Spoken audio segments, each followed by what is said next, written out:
আসসালামু আলাইকুম। কেমন আছেন সবাই? সবাইকে বাংলা নববর্ষের শুভেচ্ছা। আমি খুব মজা করে আজকে পান্তা ইলিশ খাচ্ছি। আজকে আমি ঘুম থেকে উঠেই এই ইলিশ মাছ ভেজেছি। আজকে এই ইলিশ মাছ ভাজা রেসিপিটা আপনাদের সামনে দেখাবো। 1 কেজি ইলিশ মাছ কিনে এনেছি, আর এখানে আমি একটি ইলিশ মাছ আজকে ভাজবো পান্তা ভাত দিয়ে খাওয়ার জন্য।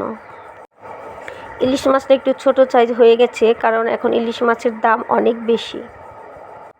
আমার সামর্থ্য অনুযায়ী আমি ইলিশ মাছ কিনে এনেছি, আর এখানে আমি ইলিশ মাছটা টুকরা করে নিয়েছি ভাজার জন্য। সাথে আমি পেঁয়াজ কাঁচামরিচও কেটে নিয়েছি। এই পেঁয়াজ কুচিগুলো আমি এই ইলিশ মাছের টুকরার সাথে ভেজে নিব। আমি ইলিশ মাছ ভাজলে সাথে কাঁচামরিচ আর পেঁয়াজ ভেজে নিই। এই পেঁয়াজ আর কাঁচামরিচ ভাজাটাও আমার কাছে খেতে খুবই ভালো লাগে।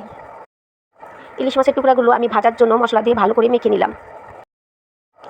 মাছগুলো আমার মশলার সাথে ভালো করে মাখা হয়ে গেছে। এখানে আমি একটু মরিচের পরিমাণটা বেশি দিয়েছি, আর আমি পেঁয়াজগুলো একটু মশলার সাথে একটু ভালো করে মেখে নিব। এখন আমি কড়াইয়ের মধ্যে মেখে রাখা মাছগুলো দিয়ে দিলাম। এই ইলিশ মাছের টুকরাগুলো এখন আমি ভালো করে ভেজে নিব। সাথে আমি এই পেঁয়াজগুলোও দিয়ে দিব। এগুলো আমি তেলে ভালো করে মাছের সাথে ভেজে নিব।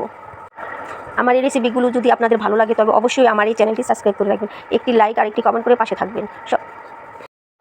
বেশ কয়েকবার উল্টে পাল্টে আমি মাছগুলো ভালো করে ভেজে নিব, আর সাথে কাঁচামরিচ পেঁয়াজগুলো ভেজে নিব।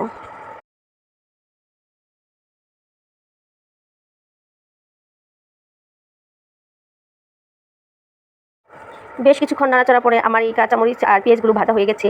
এগুলো এখন আমি আগেই নামিয়ে নিব, কারণ এই আরেকটু বেশি ভাজা হলে এগুলো পুড়ে যাবে। আমি মাছগুলো আরেকটু মচমচ করে ভেজে নিলাম, কারণ আমার বড় মেয়ে মচমচা না হলে মাছ ভাজা খায় না। আমার মাছ ভাজা ভালো করে হয়ে গেছে। এখন আমি পান্তা ভাত দিয়ে এই ইলিশ মাছ ভাজা আর কাঁচামরিচ পেঁয়াজ ভাজাগুলো খাবো। আমি রাতের বেলায় ভাতে পানি দিয়ে রেখেছিলাম, সেগুলো এখন আমরা তিন মাই দিয়ে খাবো এখন।